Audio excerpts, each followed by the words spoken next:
Assalamualaikum warahmatullahi wabarakatuh. Kita jumpa kembali di channel kami, yaitu channel Pak Cik. Kali ini kita akan mengenal tentang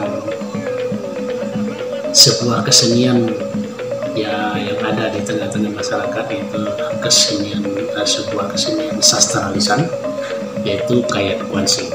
Kita akan mengenal lebih dekat tentang Kayat Kuansing. Kayat adalah satu genre sastra lisan yang berkembang dalam masyarakat rantau Kuantan. Secara etimologis, kata Kayat adalah pengucapan menurut bahasa Melayu Riau, dialek Kuantan, untuk kata hikayat.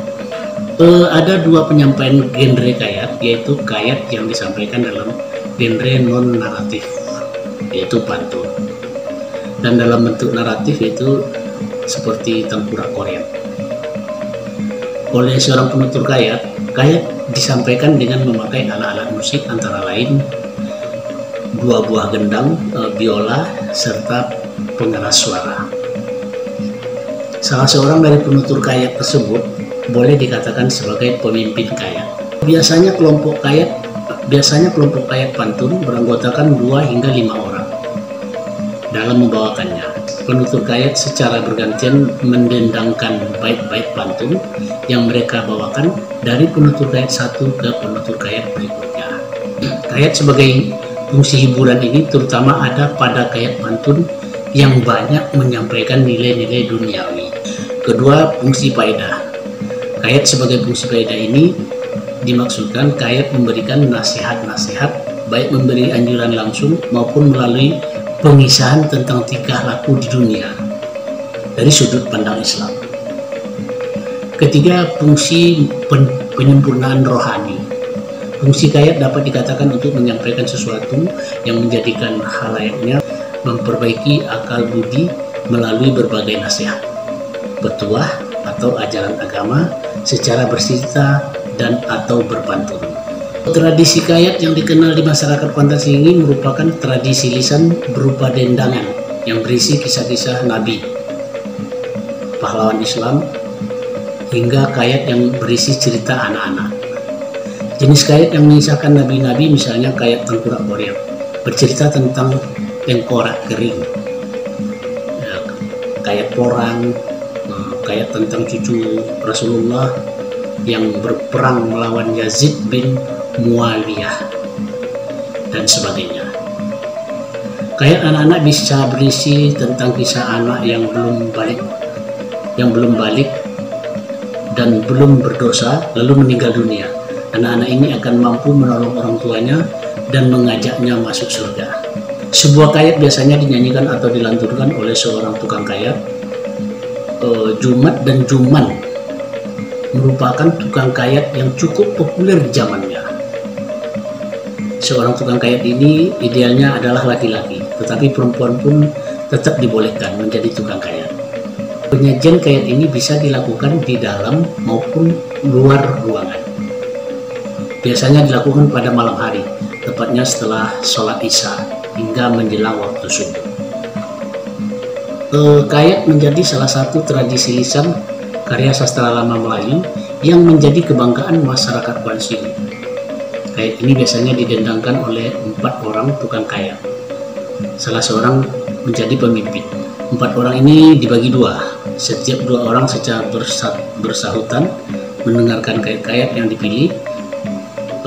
Kemudian pembacaan Kayat ini diiringi dengan alat musik. Semula alat musik yang digunakan hanya meliputi talam dan dulang yang terbuat dari bahan tembaga. Lebih lanjut menggunakan alat musik lain, mulai digunakan seperti biola, gendang, gerincing, dan ketabung. Para tukang Kayat bisa berbaur dengan masyarakat yang menonton tanpa ada batasan formal antara tukang Kayat dan penonton.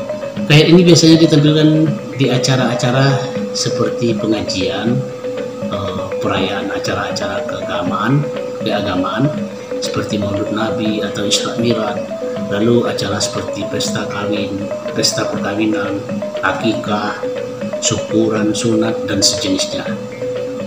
Pada beberapa bagian Kayatnya, para tukang Kayat sering juga memasukkan pantun-pantun kekinian untuk membuat suasana lebih segar dan lebih semarak, terutama jika tukang kayat menyaksikan para penonton yang sudah mulai jenuh.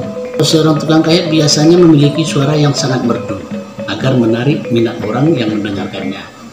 Biasanya ada suguhan makanan khusus bagi tukang kayat selama pertunjukan berlangsung. Makanan tersebut antara lain tebu, pisang rebus, dan sirih pinang. Suara yang merdu tersebut akan memudahkan seorang tukang kayat melantunkan berbagai jenis drama dalam kayat yang disenandungkannya. Tradisi lisan kayat di Kuantan Sengi ini bukan hanya memiliki aspek hiburan bagi masyarakat, tetapi juga menjadi pertunjukan yang kaya dengan ajaran moral dan pesan kehidupan yang baik. Oleh karena itulah, tradisi ini sangat layak dipertahankan dan perlu dijaga kelestariannya. Meskipun saat ini sudah banyak tradisi modern yang lebih menarik dan bisa menggantikan tradisi ini. Tradisi kayat ini bisa ditemukan di beberapa daerah di Kuantan Sengi, diantaranya di Benai, Kuantan Hilir, Kecamatan Gunung Tuar, Desa Tuar. Menurut para tukang kayat yang sudah tua usianya, kayat-kayat asli saat ini sudah sepi peminat. Hal ini membuat para tukang kayat akhirnya berhenti menjadi tukang kayat. Terlebih lagi usia mereka yang rata-rata sudah tua, di atas 50 tahun. Pewarisan tradisi kayat dan generasi tua ke generasi muda ini dipandang sangat kurang. Akibatnya ketika tukang kayat yang sudah tua telah meninggal, generasi tukang kayat terputus. Tak ada tukang kayat muda yang bisa melanjutkan tradisi tersebut. Hal ini tentu saja menjadi penyebab terancamnya kepunahan tradisi kayat di daerah Kuantan Sengi, umumnya di Provinsi Riau. Pada tahun 2018, kayat Kuansing sebagai warisan budaya tak benda. Tradisi lisan kayat Kuansing ini dipandang sebagai tradisi unik dengan nilai budaya yang tinggi, tetapi telah terancam punah keberadaannya. Oleh karena itulah pemerintah Provinsi Riau melalui Dinas Kebudayaan pada tahun 2018 lalu mengajukan kayat Kuansing sebagai salah satu warisan budaya tak benda, sebagai salah satu warisan budaya tak benda ke tingkat nasional. Setelah dinyatakan memenuhi syarat pada bulan Oktober tahun 2018 lalu, tradisi ini ditetapkan secara resmi sebagai warisan budaya tak benda tahun 2018 dan mendapat sertifikat resmi secara langsung dari Kementerian Pendidikan dan Kebudayaan Republik Indonesia. Penghargaan ini seharusnya mendorong pemerintah daerah untuk melakukan beberapa langkah lanjutan, diantaranya melakukan upaya langkah-langkah konkret pelestarian tradisi kayat yang saat ini dalam kondisi nyaris punah dan tidak lagi diminati orang. Yang kedua, upaya konservasi. Upaya konservasi tradisi yang bisa dilakukan salah satunya melakukan pembinaan regenerasi tukang kayat di daerah setempat melalui pengawasan secara langsung pemerintah daerah baik provinsi maupun kabupaten. Pelatihan tukang kayat dan generasi muda perlu digalakkan agar muncul generasi tukang kayat masa kini. Dan yang ketiga, menampilkan tradisi kayat dalam ajang-ajang pameran budaya di berbagai tingkat baik lokal, regional, ataupun nasional, jika memungkinkan dalam festival-festival yang diadakan di berbagai tempat. Yang keempat, mengelola tradisi kayat menjadi salah satu aspek budaya yang mendorong pengembangan pariwisata baik lokal di Kuansing maupun tingkat provinsi. Budaya yang sudah mendapatkan sertifikat WBTB ini sangat mungkin dikembangkan guna menarik wisatawan luar daerah yang datang berkunjung. 5. Pembinaan terhadap seniman tukang kayat, penghargaan materi dan sebagainya juga dibutuhkan untuk menarik minat tukang kayat melanjutkan tradisi tersebut. Mengelola penyajian tradisi lawas ini menjadi bentuk-bentuk kekinian yang bisa lebih menarik minat kalangan muda. Penyajian yang lebih modern dapat meningkatkan daya tarik anak-anak yang umumnya lebih menyukai kehidupan modern.